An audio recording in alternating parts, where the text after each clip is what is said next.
Thanks. Oh, go ahead. I want to just also point out, as Teresa, did I say it right this time? Teresa. You say it right every time. I say it right every time. As we think about the global transformation that really shaped our presence here, 1492 is a critical moment for everybody on the planet. 1492, when you talk about colonization, it is true, the native people, the indigenous people were incredibly affected by that moment and also entered into a period of genocide that we're facing. But also the colonization process and the miscegenation and interacting of peoples at that moment was a critical moment for the Spanish-speaking people in North America. But not only the Spanish-speaking people in North America and the Africans who came here not only under their own will, but as we look across the globe, we look at India and the colonization of India, we look at what happened to the Islamic people, we look in China.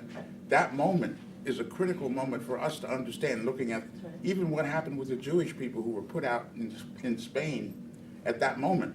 So as we go forward, we need to really understand and honor the fact that the world faced a critical transformation at that point, and it created many positive things for people, but it also created a lot of negative things, a big shadow. And as we go forward now in the 21st century, we need to understand fully the implications of what that means as we try to put the pieces back together again in a holistic kind of way. So I think in unearthing any piece of this, we will understand inevitably it's connected to everything. And this is not only the question of the humans on the planet, but it's also the ecological destruction of the life systems that actually support all of us. So I think we need to not be overly, let's say, self-deprecating if we can't tell the story wholly at every moment. But I think we all share the resonance of the fact that those particular moments really have created a big transformation, and it's a big challenge for us to, in going forward, to fully appreciate the sort of legacy that we've come from. I want to take Teresa, and then I want to give Bob a minute to introduce himself and answer the question everybody answered last night. Then we're gonna do a little bit of agenda setup for the rest of the day and break into small groups to start to talk about transform communities. And I think as significant as 1492 and the process of the transformation that occurred then for the whole world and reverberated through the whole world, we have now today processes and dynamics of globalization, which are reverberating as significantly as they did back then and impacting communities all over the world. And I think it's one of the things that the colonization and the dynamics of that really link us in so many ways to all kinds of cultures throughout the world. And similarly today, as we all deal with the impacts, the negative impacts of globalizing dynamics, the kinds of exacerbated poverty and inequality and injustices and how that's being played out in our communities, in villages, in the far reaches of every single corner of the world.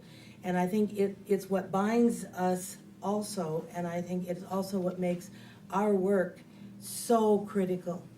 Our work is just as critical as any work we've ever done. I think because these dynamics are so penetrating and so powerful and so important that we resist them. Thank you.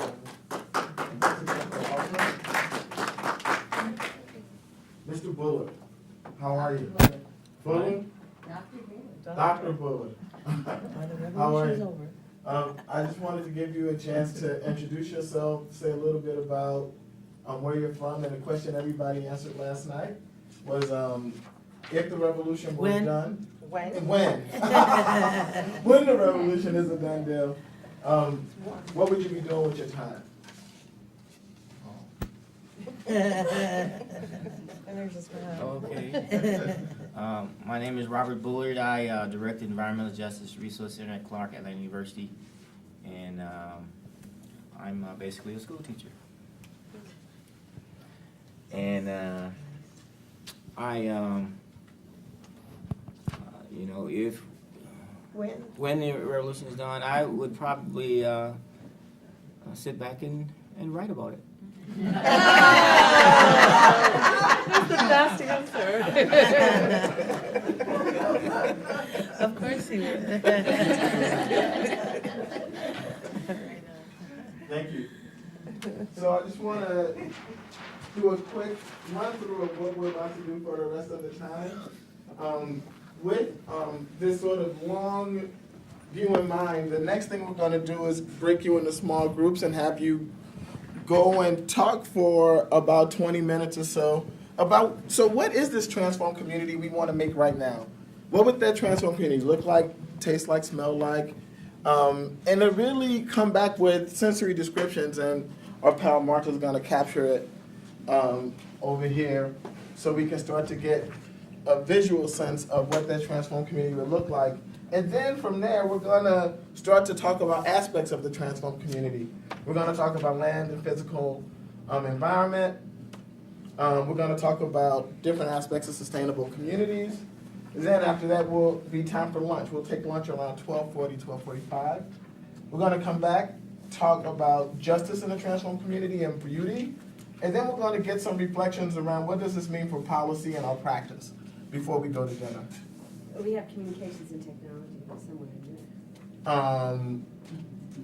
Oh, we don't have it on the thing. We need to. That's all right.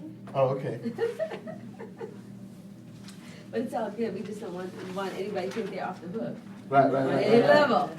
Oh, and are we doing communications and technology now? We're doing it Yeah, after lunch. after the break, yeah. 3:30. Yeah, it's down here. After beauty.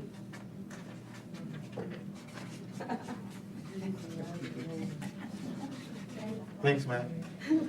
And I don't want none of my communication technology people say, oh, well.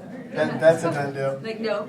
And so next, what I want you to do is grab two people, and it's 10:35.